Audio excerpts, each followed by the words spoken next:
لقد كان لكم في رسول الله أسوة حسنة اعوذ باللہ من الشیطان الرجیم بسم اللہ الرحمن الرحیم اللہم صلی علی محمد وعلی آل محمد کما صلیت علی ابراہیم وعلی آل ابراہیم انک حمید مجید اللہم بارک علی محمد وعلی آل محمد کما بارکت علی ابراہیم وعلی آل ابراہیم انک حمید مجید اللہم رب اشرح لی صدری ویسر لی امری واحلل عقدۃ من لسانی یفقہوا قولی۔ عزیز ناظرین السلام علیکم۔ ریاض الصالحین کی کلاس میں مرحبا، خوش آمدید۔ ریاض الصالحین کی آج آخری کلاس، ہم اس کو ایک عرصہ سے پڑھا رہے تھے اور آپ پڑھ رہے تھے، تو آج اللہ نے کیا یہ معاملہ اختتام کو پہنچا، تو چلیے پہلے اب ہم اس کو ختم کر لیتے ہیں، پھر انشاءاللہ آخر میں اللہ سے دعا بھی کریں گے۔ آج ہم پڑھ رہے ہیں، حضرت عبداللہ بن عمر سے روایت ہے کہ رسول اللہ صلی اللہ علیہ وسلم نے فرمایا تصدقنا یا معاشر النساء، اے عورتوں کی جماعت صدقہ کیا کرو اور کثرت سے استغفار کیا کرو، کیونکہ میں نے جہنم میں عورتوں کی اکثریت دیکھی ہے۔ ان میں سے ایک عورت نے کہا یا رسول اللہ، ہم عورتوں کے زیادہ جہنمی ہونے کا سبب کیا ہے؟ آپ نے فرمایا تم لعن طعن زیادہ کرتی ہو اور تم خامدوں کی ناشکری کرتی ہو۔ میں نے عقل اور دین میں ناقص ہونے کے باوجود تم عورتوں سے زیادہ عقل مند پر غالب آنے والا کوئی نہیں دیکھا۔ رسول اللہ صلی اللہ علیہ وسلم جب معراج پر گئے تو جنت اور دوزخ بھی دیکھا تو دوزخ میں عورتیں زیادہ تھیں۔ آپ نے عورتوں سے کہا کہ میں نے تمہیں دوزخ میں زیادہ دیکھا ہے، اور ساتھ آپ نے علاج بھی بتا دیا۔ علاج کیا بتایا؟ صدقہ زیادہ کیا کرو، کیونکہ صدقہ اللہ کے غصے کو ٹھنڈا کرتا ہے، اللہ کے غصے کو ختم کرتا ہے۔ تو ایک عورت نے کہا یا رسول اللہ کیوں، کس وجہ سے عورتوں کے ساتھ ایسا ہے؟ تو رسول اللہ صلی اللہ علیہ وسلم نے فرمایا کہ دو کام تم کرتی ہو، ایک تو تم لعن طعن زیادہ کرتی ہو، تمہارے زبان کے گناہ بڑے ہوتے ہیں، اور نمبر دو خامدوں کی ناشکری کرتی ہو۔ ویسے خامدوں کی ناشکری بھی زبانی کا گناہ ہے، ہاں، لعن طعن کی، کسی کو تانے دیے، کسی پہ تہمت لگا دی، کسی کی چغلی کر لی، کسی کی غیبت کر لی، ٹھیک ہے؟ تو اسی طرح خامدوں کے ساتھ ناشکری کرتے رہے، ہر وقت آپ نے مجھے یہ نہیں لے کے دیا، مجھے وہ نہیں لے کے دیا، میرا یہ دھیان نہیں کیا، میرا وہ نہیں کیا، ہر وقت کرتی رہتی ہوں۔ تو اس کا علاج بھی رسول اللہ صلی اللہ علیہ وسلم نے ساتھ بتا دیا۔ ایک تو یہ کام نہ کیا کرو، یہ گناہ کبیرہ ہے اور اس کی وجہ سے انسان دوزخ میں جاتا ہے، اور دوسرا رسول اللہ صلی اللہ علیہ وسلم نے یہ بتایا کہ ایسا کرو کہ تم صدقہ زیادہ دیا کرو۔ اب ساتھ ہی آپ نے یہ بھی کہا کہ تم لوگ عقل اور دین میں ناقص ہونے کے باوجود ایک عقل مند آدمی کی مت مار دیتی ہو۔ عورتیں جو ہیں ایک عقل مند آدمی کو کسی غلط رستے پہ لگا لیتی ہیں۔ اس کی وجہ یہ ہے کہ عورتوں کی محبت مردوں کی فطرت میں ہے، اور بعض اوقات مرد اپنی اس کمزوری کی وجہ سے عورتوں سے متاثر ہو جاتے ہیں، اور عورتیں انہیں بعض اوقات جو ہیں غلط راستے کی طرف بھی لگا دیتی ہیں، ٹھیک ہے؟ تو تم عقل اور دین میں ناقص ہونے کے باوجود تم عقل مند مردوں کی مت مار دیتی ہو، اور وہ تمہاری خواہشات پہ عمل کرنے پر مجبور ہو جاتے ہیں۔ انہوں نے پوچھا ہمارے اندر عقل میں اور دین میں کیا کمی ہے؟ آپ نے فرمایا عقل کا نقصان تو یہ ہے کہ دو عورتوں کی گواہی ایک مرد کے برابر ہے۔ اصل بات یہ ہے عورت جذباتی ہوتی ہے، اور مرد کا جو ویژن ہے، مرد جب دیکھتا ہے وہ دور اندیشی کی بات دیکھتا ہے، جبکہ جذبات میں انسان کو دور اندیشی کی تو بات نظر ہی نہیں آتی، اس کو تو صرف یہ نظر آتا ہے کہ یہ سامنے کیا ہے، ٹھیک ہے؟ تو یہ تمہاری عقل کی کمی ہے، اسی لیے اللہ تعالیٰ نے دو عورتوں کی گواہی کو ایک مرد کے برابر رکھا ہے۔ اس کی مثال میں آپ کو دیتی ہوں، کیونکہ یہ عورتوں کے نا بڑے جذباتی مسائل ہیں۔ راستے میں ایک جگہ پہ لڑائی ہو رہی ہے، ابھی دو مرد لڑ رہے ہیں، ایک آدمی نے دوسرے مرد کو زخمی کر رکھا ہے۔ اب ایک مرد دیکھے گا تو وہ ضرور یہ جاننے کی کوشش کرے گا بھی ان کی لڑائی کس مقصد کے لیے ہو رہی ہے، اور جو آدمی جس کا خون بہہ رہا ہے اس نے وہ کیا غلطی کی ہے کہ دوسرے آدمی نے اس کا خون بہایا ہے۔ لیکن جب عورت دیکھے گی تو عورت کے دیکھنے کا پتہ انداز کیا ہوگا؟ ہائے ہائے بیچارے کا خون بہہ رہا ہے، اس پر بہت ظلم ہوا ہے، اس پر زیادتی ہو گئی۔ بھی عورت جذباتی ہے، اور اللہ نے عورت کو جذباتی بنایا ہے. میں آپ کو صحیح بات بتاؤں, جذباتی ہونا عورت کی کوئی برائی نہیں ہے, کیونکہ اگر عورت جذباتی نہ ہوتی تو اپنے بچے کیسے پالتے؟ وہی بچہ جو ساری رات وامٹ کرتا ہے, ساری رات پوٹیاں کرتا ہے, ماں کی نیند خراب کرتا ہے, ماں کی جوانی کھا جاتا ہے, عورت اسی بچے کو سب سے زیادہ چومتی ہے. کیا خیال ہے, مرد کبھی اتنا جذباتی ہوتا ہے؟ مرد تو بچہ 4 منٹ اس کو جگائے, وہ بچے کو چھوڑ کے دوسرے کمرے میں جا کے سو جاتا ہے. تو میں آپ کو بتاؤں, یہ جذباتی ہونا اللہ نے عورت کو بنایا ہے, اور یہی اس کا حسن ہے, کیونکہ اس کے بغیر اولاد نہ پلتی. لیکن بعض اوقات دنیا کے معاملات میں یہ جذباتی پن جو ہوتا ہے وہ نقصان دیتا ہے. مرد ایسا جذباتی نہیں ہوتا, ٹھیک ہے. تو دوسری جو تھی دین کی کمی کیا تھی, تو رسول اللہ صلی اللہ علیہ وسلم نے بتایا کہ عورت حیض اور نفاس کے دنوں میں نماز نہیں پڑھتی, رمضان میں روزہ نہیں رکھتی, یہ اس کے دین کا نقصان ہے. اب دیکھ لیں, مرد مہینے کے 30 دن نماز پڑھتا ہے اور رمضان کے بھی 30 دن روزہ رکھے گا. عورت جو ہے وہ 1/4 حصہ تو اپنے حیض کے دنوں میں ہوتی ہے. نماز اس میں اللہ نے معاف کر دی ہے, لیکن ٹھیک ہے, اس کو گناہ نہیں ہوگا, لیکن کیا خیال ہے, اس کا ثواب بھی نہیں ہوگا, ثواب بھی نہیں ہوگا, گناہ بھی نہیں ہوگا. اس کا مطلب ہے ایک عورت کو زیادہ سے زیادہ 24-25 دنوں کی نماز اس کی ہوئی, مرد کی 30 دنوں کی ہو گئی, ٹھیک ہے. بعض عورتوں کے تو حیض کے دن ہی 10 ہوتے ہیں, تو ان کا تو 1/3 مہینے کا گزر گیا ایسے. اور روزوں کی بھی وہ بعد میں روزوں کی قضا دیتی ہے, لیکن بہرحال کم تو ہوئی نا مرد سے. ویسے حقیقت میں عورت بے وقوف ہوتی ہے, خاص طور پہ جیسے کر کے مردوں نے اس کو کر کے نا ایکسپلوئٹ کر کے اس کو کمانے کے کام میں اپنے ساتھ لگایا ہے. میں سمجھتی ہوں عورت سے زیادہ بیوقوف کوئی نہیں ہے. عورت کے ذمے بچے جنم دینا تھا, بچوں کو پالنا تھا, گھر کی حفاظت کرنا تھا, خامن کی ذمہ داری, خامن کی خواہشات پوری کرنی تھیں. یہ ساری جابس عورت پہلے کر رہی تھی. مرد کے ذمہ صرف ایک جاب تھی, باہر کمانا. مرد نے عورت کو ایسا بے وقوف بنایا, اس میں بھی عورت کو اپنے ساتھ لگا لیا. عورت کی ذمہ داریاں ہو گئیں 4, مرد کی ذمہ داری ہو گئی آدھی. دیکھیں, بچہ پالنے میں مرد اس کا ساتھ نہیں دے سکتا ہی نہیں ہے. ساری دنیا کے مرد بھی مل جائیں, وہ عورت کے ساتھ اس کام میں شریک نہیں ہو سکتے. بچہ مرد کبھی پالے گا ہی نہیں. میں نے آپ کو بتایا وہ اتنا عقل مند ہوتا ہے, بچہ 5 منٹ روتا ہے, مرد دوسرے کمرے میں جا کے سو جاتا ہے. یہ عورت ہی اتنی جذباتی ہوتی ہے کہ بچوں کو, جس بچے نے اسے ساری رات جگایا ہوتا ہے اسی کو چوم رہی ہوتی ہے. اور تیسری بات, گھر کی ذمہ داری بھی عورت کی ہے. اب ایک ذمہ داری تھی مرد کی کمانے کی, اور مرد نے ایسا الو بنایا عورت کو, اور عورت الو بن گئی, اس کے ساتھ کمانے میں لگ گئی. اب عورت کی ذمہ داریاں 4, مرد کی ذمہ داری جو ایک تھی وہ بھی آدھی رہ گئی ہے. عورت سے زیادہ واقعی بیوقوف کوئی نہیں, واقعی بیوقوف کوئی نہیں. ہاں جی, یہ بات اللہ کے نبی کہیں, دین میں کہی جائے تو عورتوں کو بری لگتی ہے, لیکن میں نے آپ کو انالیسس کر کے بتا دیا کہ عورت واقعی بیوقوف ہے, اور مرد اسے الو بنا لیتا ہے, اور اس کو عورت سمجھ دیا جی مجھے تو آزادی مل گئی. آج بھی یورپ میں جہاں مرد نے اس کو الو بنایا ہے, تمام بڑے عہدوں پر مرد فائز ہیں. عورتوں کی ذمہ داری کہاں ہے؟ ساری لیبر کے جو عہدے ہوتے ہیں, اور کوئی سیکٹری ہے, کوئی جناب علی مزدور ہے, اور یا ریسیپشنسٹ ہیں یا کال گرلز ہیں. تو اصل میں مرد نے فائدہ کیا اٹھایا؟ ایک تو اس نے آدھی ذمہ داری کمانے کی اس کو دے دی, دوسری اس نے یہ فائدہ اٹھایا مجھے عورت ہر جگہ مل جائے, سجی بنی سمری.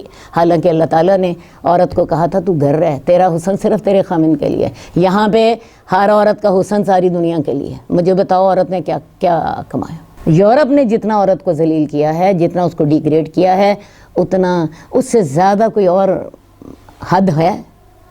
یورپ میں بھی کوئی بڑا عہدہ عورت کے پاس نہیں ہے. سارے یہ لیبر والے عہدے, کوئی جناب علی سیکٹری شپ کے ہو گئے, کوئی لیبر کے ہو گئے, کوئی ریسیپشنسٹ کے ہو گئے, اور عورت بیچاری بے وقوف ترین انہی باتوں پہ خوش ہو کے تو اب سمجھتی ہے میں کچھ بن گئی ہوں.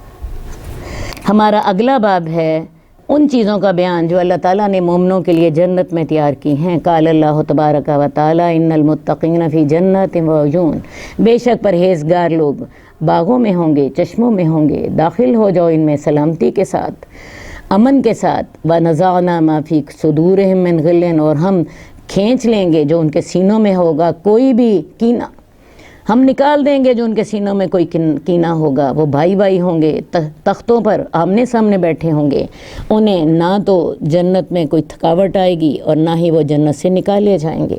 اور اللہ تبارک و تعالیٰ نے فرمایا یا عباد لا خوف علیکم اليوم ولا انتم تحزنون، اے میرے بندو تم پر آج کوئی خوف نہیں اور تم نہ غمگین ہوگے۔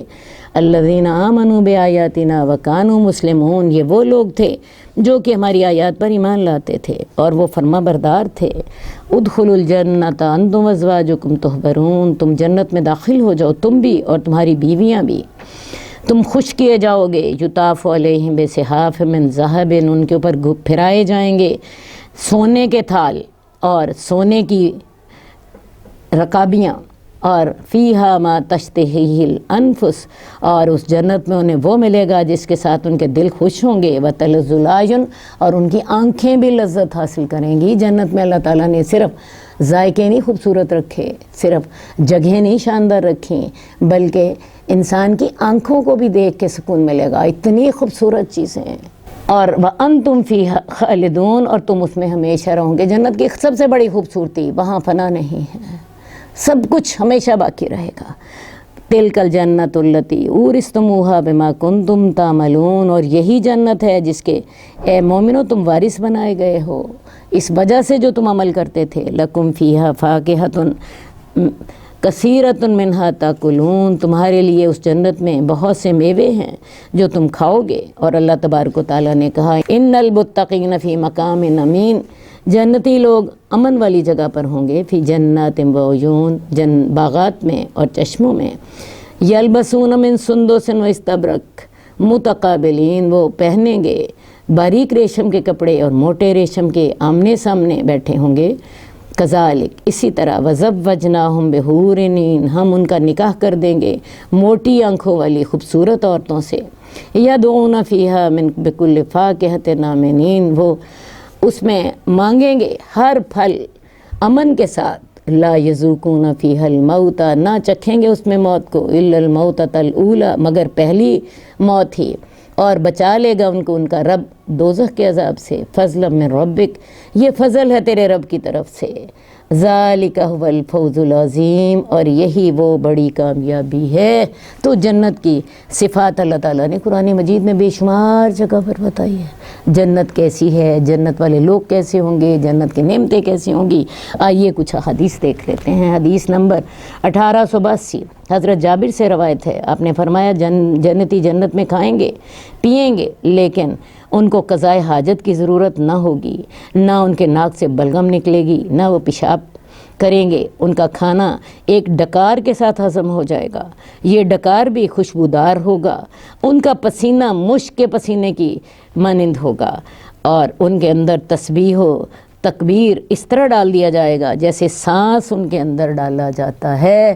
تو جنتی لوگ نہ پیشاب کریں گے، نہ پخانہ کریں گے، نہ انہیں جو ہوگا کوئی ڈکار آئے گا، نہ پیشاب کریں گے، نہ پخانہ کریں گے، اور نہ ان کی ناک کا بلغم ہوگا۔ اسی طرح جنتی عورتیں حیض و نفاس کی گندگیوں سے پاک ہوں گی، وہ کھانا کھائیں گے پئیں گے، ان کا کھانا اتنا نفیس ہوگا کہ اس کے ساتھ نہ تو بول و براز ہوگا بلکہ خوشبو، ان کا ایک خوشبودار ڈکار آئے گا جس کے ساتھ ان کا کھانا ہضم ہو جائے گا، ٹھیک ہے، اور دوبارہ ان کو بھوک لگ جائے گی اور وہ دوبارہ کھانے کے لیے تیار ہوں گے۔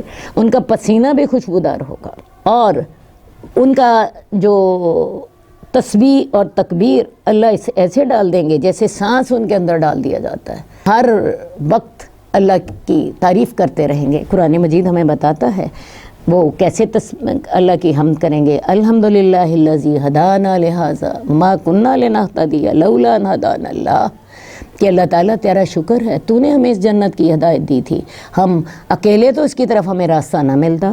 اور وآخر دعواہم ان الحمدللہ رب العالمین، ان کی آخری پکار یہ ہوگی کہ اللہ رب العالمین کے لیے تمام تعریفیں ہیں۔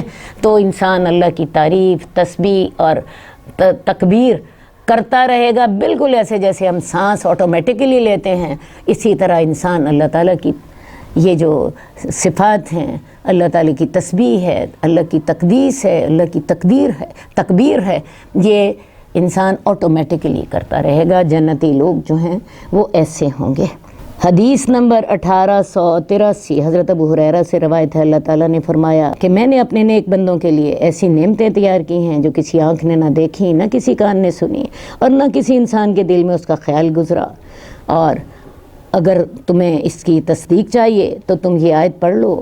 یہ آیت قرآن مجید کی ہے، فَلَا تَعْلَمُ نَفْسٌ مَّا أُخْفِيَ لَهُم مِّن قُرَّةِ أَعْيُنٍ جَزَاءً بِمَا كَانُوا يَعْمَلُونَ، پس نہیں جانتی کوئی بھی جان، کوئی نفس یہ نہیں جانتا کہ ان کے لیے آنکھوں کی ٹھنڈک کیا چھپا کر رکھی گئی ہے، یہ بدلہ ہوگا اس کا جو وہ عمل کرتے تھے۔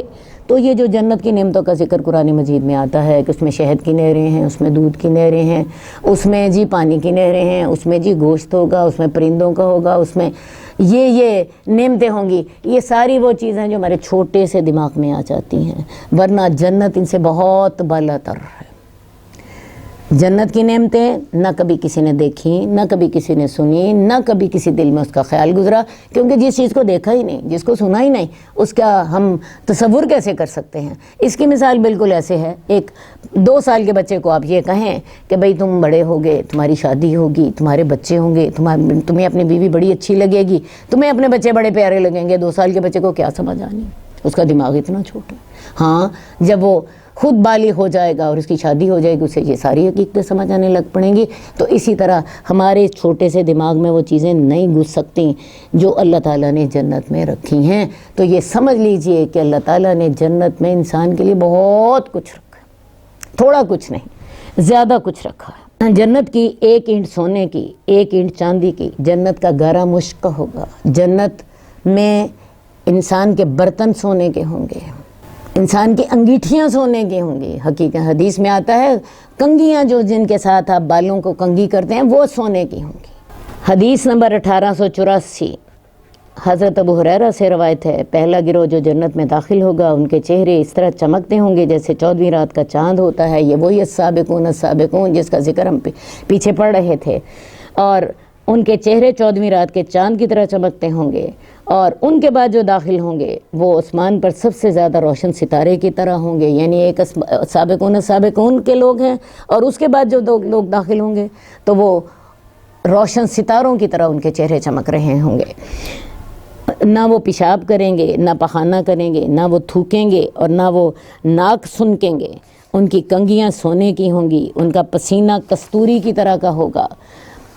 کستوری جو ہے یہ دنیا کی سب سے بہترین خوشبو ہے جو ہرن کے نافے سے نکلتی ہے اور جو سونے سے زیادہ مہنگی ہوتی ہے۔ تو ان کا پسینہ خوشبودار ہوگا، اور ان کی انگیٹھیوں میں جلانے کے لیے خوشبودار لکڑی ہوگی۔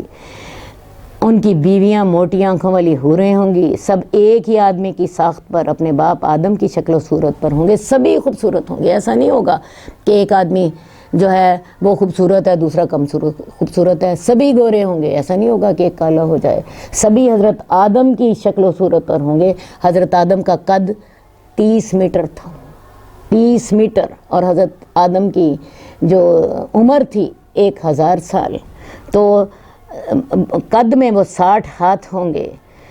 ان کے برتن سونے کے ہوں گے، اور ہر جنتی کے لیے 2 بیویاں ہوں گی، اور وہ اتنی حسین ہوں گی کہ حسن کی وجہ سے ان کی پنڈلیوں کا گودا گوشت کے پیچھے سے نظر آئے گا۔ ان کے درمیان کوئی اختلاف نہ ہوگا، نہ باہم بغض و عناد۔ ان کے دل ایسے ہوں گے جیسے ایک آدمی کا دل ہے، وہ صبح شام اللہ کی تعریف کریں گے، اللہ کی تسبیح کریں گے۔ یہ ہم پیچھے بھی پڑھ چکے ہیں کہ جنت میں داخل کرنے سے پہلے اللہ ان کے دلوں میں سے کسی بھی قسم کا کوئی غلط خیال ہے اپنے دوسرے مسلمان بھائی کے خلاف یا مسلمان بہن کے خلاف، اللہ نکال دیں گے۔ ان کے دلوں میں سوائے محبت کے اور کچھ نہیں ہوگا، اور یہ جنت کی سب سے بڑی نعمت ہوگی کہ وہاں پہ سب محبت، ہمدردی، خلوص کے ساتھ ایک دوسرے کے ساتھ رہیں گے۔ جنت کی جو عورتیں ہوں گی اتنی حسین ہوں گی، اتنی ان کی جلد صاف اور شفاف ہوگی کہ ان کی جو پنڈلیوں کا گودا ہے، گودا کہتے ہیں جو پنڈلی کی ہڈی کے اندر جو ہوتا ہے، وہ بھی گوشت کے اندر سے نظر آئے گا۔ اتنا خوبصورت ان کا شفاف جلد ہوگی کہ اس کے اندر سے یہ سارا کچھ نظر آ رہا ہوگا۔ اور جنتی عورتوں کے کپڑے میں آپ کو بتاؤں، اس کا بھی حدیث میں ذکر آتا ہے، جنتی عورت کا دوپٹہ دنیا و ما فیہا سے زیادہ قیمتی ہوگا، واللہ عالم اس میں ہیرے جڑے ہوں گے یا اس سے بھی کوئی زیادہ قیمتی چیز۔ اور ایک اور حدیث میں آتا ہے کہ جنتی عورت اگر زمین کی طرف جھانک لے تو تمام دنیا کو خوشبو سے اور نور سے برتے، اتنی خوشبودار ہوگی، اتنی خوبصورت ہوگی اور نور سے بر دے، اتنی جگمگاتی ہوگی کہ اس کے جگمگانے سے، اس کی چمک سے دنیا نور سے بھر جائے گی۔ واللہ عالم کیسی ہوگی، وہی میں نے کہا، نہ ہم نے اسے دیکھا، نہ ہم نے اسے سنا، نہ اس کا ہمارے دل میں خیال گزرا۔ تو دوبارہ جنتی عورت کی صفت میں وہ الفاظ آپ کو بتا دیتی ہوں کہ جنتی عورت اگر دنیا میں جھانک لے تو تمام دنیا کو خوشبو سے اور نور سے بھر دے۔ حدیث نمبر 1886، حضرت عبداللہ بن مسعود سے روایت ہے، رسول اللہ صلی اللہ علیہ وسلم نے فرمایا، میں اس آدمی کو جانتا ہوں جو جہنمیوں میں سے سب سے آخر میں جہنم سے نکلے گا اور جنتیوں میں سے سب سے آخر میں جنت میں داخل ہوگا۔ یہ شخص چتڑوں کے بل گھسٹتا ہوا جہنم سے نکلے گا، اللہ اسے فرمائیں گے جا جنت میں داخل ہو جا۔ وہ جنت میں آئے گا تو اس کے دل میں یہ بات آئے گی کہ وہ تو بھری ہوئی ہے، وہ واپس جائے گا اور کہے گا میرے رب میں نے تو اسے بھرا ہوا پایا، اللہ اسے فرمائیں گے جا جنت میں داخل ہو جا۔ وہ پھر جنت میں آئے گا تو اس کو دور سے یہ نظر آئے گا کہ وہ تو بھری ہوئی ہے، پھر وہ لوٹ کر جائے گا اور عرض کرے گا اللہ وہ تو بھری ہوئی ہے، اللہ کہیں گے جا جنت میں داخل ہو جا، تیرے لیے دنیا کے برابر اور اسے مزید 10 گنا جنت کا حصہ ہے۔ اب جو سب سے آخر میں جنت میں داخل ہوگا اور وہ شخص ہوگا جو دوزخ میں سب سے آخر سے نکلے گا، یہ جل کے کوئلہ ہو چکا ہوگا، اس کو اللہ تعالیٰ نہر حیات میں ڈالیں گے، وہاں یہ دوبارہ اگے گا اور اس کا جسم بڑا خوبصورت اور نرم ہو جائے گا، یہ جنت میں جائے گا، اللہ تعالیٰ اسے کہیں گے جا جنت میں داخل ہوگا، اسے دور سے نظر آئے گا کہ شاید جنت میں جگہ نہیں ہے، وہ اللہ سے کہے گا اللہ جنت تو بھری ہوئی ہے، اللہ کہیں گے نہیں جاؤ جنت میں داخل ہو جاؤ۔ وہ دوسری دفعہ آئے گا، وہ تیسری دفعہ آئے گا، اللہ تعالیٰ اسے کہیں گے اچھا تو جنت میں داخل ہو جا، میں تجھے اس دنیا جیسی ایک پوری دنیا اور اس سے 10 گنا مزید یعنی 11 دنیایں تمہیں دیتا ہوں۔ اور یہ کس کو مل رہا ہے؟ سب سے آخری جنتی کو۔ اندازہ کر لیں کہ جو پہلے جنتی ہوں گے، جو انبیاء ہوں گے، جو شہداء ہوں گے، جن کو اللہ تعالیٰ نے جنت الفردوس دینی ہے، جنت کے 100 درجے ہیں اور فردوس ان میں سے سب سے اونچا درجہ ہے، تو ان کا رتبہ کیسا ہوگا وہ پھر اللہ بہتر جانتے ہیں، شاید ان کے لیے اس دنیا کے 1000 گنا زیادہ اللہ دیں گے، یہ اللہ بہتر جانتے ہیں۔ جو آخری جنتی ہوگا اس کو اللہ تعالیٰ ایک پوری دنیا جیسا اور 10 دنیایں مزید، پوری دنیا سے مراد میں کیا کہہ رہی ہوں، یہ گلوب کے گرد جتنی دنیا ہے، یہ 7 بر اعظم ہیں، یہ سارے بر اعظم ملا کے ایک دنیا بنتی ہے، اور اس جیسی 10 دنیایں اور یہ اس شخص کو مل رہی ہیں جو سب سے زیادہ گناہ گار ہوگا اور دوزخ میں سب سے آخر میں نکلے گا، تو اس کو اللہ تعالیٰ یہ 11 دنیاوں جتنا دیں گے۔ وہ شخص کہے گا اللہ تو میرے ساتھ مذاق کرتا ہے حالانکہ تو بادشاہ ہے۔ راوی کہتے ہیں کہ میں نے رسول اللہ صلی اللہ علیہ وسلم کو دیکھا کہ آپ اتنا ہنسے کہ آپ کی داڑھیں ظاہر ہو گئیں، آپ فرماتے تھے یہ سب سے ادنا درجے کا جنتی ہوگا۔ اب ہوگا کیا؟ جب اللہ تعالیٰ اسے 11 دنیاوں کی بشارت دیں گے اسے یقین نہیں آئے گا اور وہ کہے گا کہ اللہ تعالیٰ تو میرے سے مذاق کرتا ہے۔ یہ بتاتے بتاتے اللہ کے رسول بھی اتنا ہنسے، حالانکہ اللہ کے رسول عام طور پہ مسکرایا کرتے تھے، تو لیکن اس بات سے آپ اتنا ہنسے کہ آپ کی داڑھیں ظاہر ہو گئی۔ تو اندازہ کیجئے کہ اللہ تعالیٰ نے پھر کتنے درجے عطا کرنے ہیں اپنے بندوں کو۔ حدیث نمبر 1887، حضرت ابو موسیٰ سے روایت ہے، رسول اللہ صلی اللہ علیہ وسلم نے فرمایا مومن کے لیے جنت میں ایک خولدار موتی کا خیمہ ہوگا جس کی لمبائی بلندی میں 60 میل ہوگی، جس میں مومن کے کئی گھر والے ہوں گے، مومن ان پر گھومے گا تو اس کا باز دوسرے باز کو نہیں دیکھ سکے گا۔ اب جنت میں جو رہنے والی جگہیں ہیں وہ کیسے ہوں گی؟ ایک موتی ہوگا۔ دنیا میں تو اتنا سا موتی کسی کو مل جائے تو انسان سمجھتا ہے جی میں بڑی قیمتی شے حاصل کر چکا ہوں، لیکن جنت میں جو مومن کے رہنے کی جگہ ہوں گی 60 میل بڑا موتی ہوگا، اور اس کی جو خالی جگہ ہے اندر سے، جوف ہے جو اس کا اندر سے خالی جگہ ہے، وہاں مومن کے لیے گھر بنے ہوں گے اور اس کے کئی کونے ہوں گے، ہر کونوں میں اس کی ایک بیوی ہوگی اور وہ ٹرانسپیرنٹ ہوں گے، ٹھیک ہے؟ اندر سے وہ لوگ باہر والوں کو دیکھ سکیں گے، باہر والے اندر والوں کو نہیں دیکھ سکیں گے، ایک دوسرے کو نہیں دیکھ سکے گا، ٹھیک ہے، اور وہ سارے کس کے لیے ہوں گے؟ ایک مومن کے لیے، موتیوں کے خیمے میں جو کہ 60 میل بڑا ہوگا ایک جنتی رہے گا۔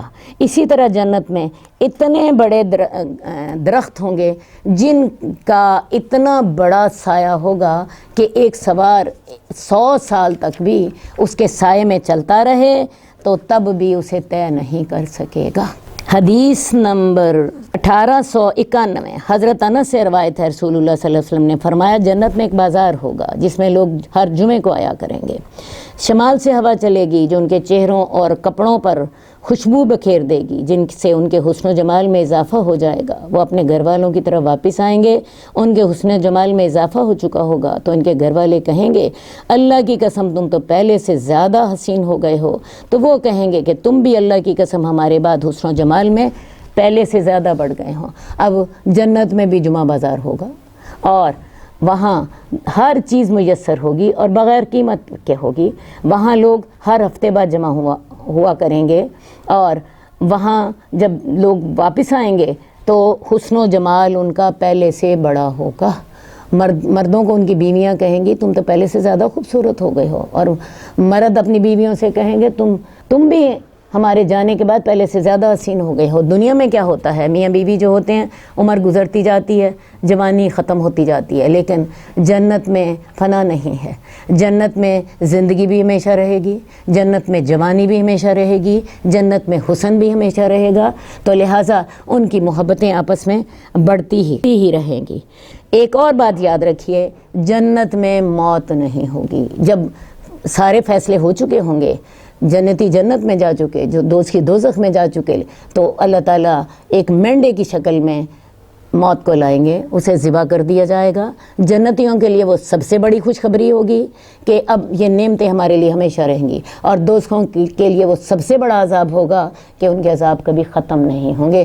تو جنت میں فنا نہیں ہے، نہ حسن کو، نہ زندگی کو، نہ صحت کو، ہر چیز وہاں پہ باقی رہے گی انشاءاللہ۔ حدیث نمبر 1896 ابو سعید خدری سے روایت ہے، رسول اللہ صلی اللہ علیہ وسلم نے فرمایا اللہ تعالیٰ جنتیوں سے فرمائے گا اے جنتیوں، وہ کہیں گے ہمارے رب ہم حاضر ہیں اور خیر و سعادت تیرے ہاتھوں میں ہے۔ اللہ رب العزت فرمائیں گے کیا تم راضی ہو؟ وہ کہیں گے اللہ ہم کیوں راضی نہ ہوں، جبکہ تو نے ہمیں وہ نعمتیں دی ہیں جو تو نے اپنے مخلوق میں سے کسی کو بھی نہیں دی۔ اللہ تعالیٰ فرمائیں گے کیا میں تمہیں اس سے افضل چیز نہ دوں؟ تو وہ کہیں گے اس سے افضل چیز کون سی ہو سکتی ہے؟ اللہ تعالیٰ تو نے دنیا کی ہر نعمتوں میں دے دی، کون سی نعمت ہے جو رہ گئی؟ تو اللہ تعالیٰ کہیں گے میں تم پر اپنی رضامندی نازل کرتا ہوں، میں آج کے بعد تم سے ناراض نہیں ہوں گا۔ یہ ہوگی جی رضوان، میں اب تم سے راضی ہوں، میں تم سے کبھی ناراض نہیں ہوں گا۔ اور اس کے بعد اللہ تعالیٰ ایک اور نعمت انسان کو دیں گے، اور وہ نعمت کون سی ہوگی؟ اللہ تعالیٰ اپنے چہرے سے حجاب ہٹا دیں گے۔ اللہ تعالیٰ کے چہرے کا حجاب نور کا ہے، اللہ اپنے چہرے سے حجاب ہٹا دیں گے اور اللہ تعالیٰ دیدار الہی کی نعمت نصیب فرمائیں گے۔ اور یہ نعمت جو ہے رضوان کی نعمت جنت کی نعمتوں میں سے سب سے بڑی ہوگی، اور دیدار الہی کی نعمت یہ تو ساری نعمتوں میں سے سب سے بڑی ہوگی۔ جتنی دیر تک اللہ تعالیٰ انہیں اپنا دیدار کرائیں گے اتنی دیر تک جنتی جنت کی کسی نعمت کی طرف آنکھ اٹھا کر بھی نہ دیکھیں گے، انہیں اتنی لذت ملے گی۔ تو یہ اللہ تعالیٰ کی سب سے زیادہ نعمت ہوگی بڑی، اور اس کا ذکر قرآن مجید میں بھی آتا ہے وجوہ یومئذ ناظرہ الی ربہا ناظرہ، وہ ان کے کئی چہرے تر و تازہ ہوں گے اور اپنے رب کی طرف دیکھ رہے ہوں گے۔ دنیا میں انسان اللہ کو نہیں دیکھ سکتا کیونکہ ہماری آنکھیں تو فرشتوں کو بھی نہیں دیکھ سکتی، مرتے وقت دیکھتی ہیں، اس کے بعد انسان مر جاتا ہے۔ تو جنت میں اللہ تعالیٰ جنتیوں کو اپنا رضوان بھی عطا فرمائیں گے، میں تم سے راضی ہوں، میں آج کے بعد تم سے کبھی ناراض نہیں ہوں گا۔ کتنی بڑی نعمت ہے۔ اور اللہ تعالیٰ دیدار الہی عطا فرمائیں گے۔ اللہ تعالیٰ ہمیں بھی اپنا دیدار عطا فرمانا یا رب العزت، یا تبارک و تعالیٰ اللہ رب العزت ہمیں ان لوگوں میں شامل فرما لینا جن کو تو نے اپنی جنت میں داخل کرنا ہے، جن کو تو نے اپنی نعمتیں عطا فرمانی ہے، جن کو تو نے اپنی رضوان سے نوازنا ہے، جن کو تو نے اپنا دیدار الہی عطا فرمانا ہے۔ اللہ رب العزت ہم اس محفل میں، اس حدیث کی محفل میں اللہ تعالیٰ آتے رہے، اور اللہ تعالیٰ ہم یہاں پہ سنتے رہے۔ اللہ تعالیٰ ہمارا یہ بیٹھنا قبول فرما، اللہ ہمارا سننا قبول فرما، اللہ ہمارے دل پہ اس کا اثر ڈال دے، اور اللہ تعالیٰ ہمارے اس عمل کو تو قبول فرما لے۔ امام نووی نے دیدار الہی کا ذکر کر کے تو اشارہ فرما دیا کہ اللہ تعالیٰ ہمیں اچھے خاتمے کے بھی توفیق دیں، اللہ ہمارا خاتمہ بالخیر کرنا اور اللہ تعالیٰ ہمیں ان لوگوں میں شامل فرمانا۔ اللہم ربنا تقبل منا انک انت السمیع العلیم۔ اللہ جتنی محنت کی ہے اللہ اپنے رحمت سے قبول فرما لینا، اس میں کوئی غلطیاں رہ گئی ہوں اللہ ان کو بھی اپنی رحمت سے قبول فرما۔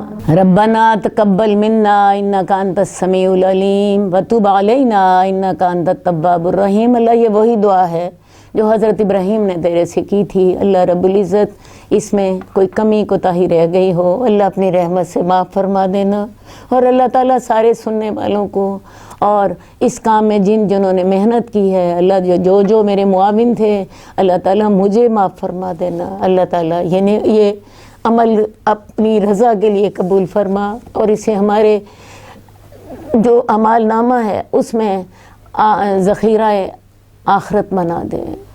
ربنا تقبل منا انک انت السمیع العلیم وتب علینا انک انت التواب الرحیم۔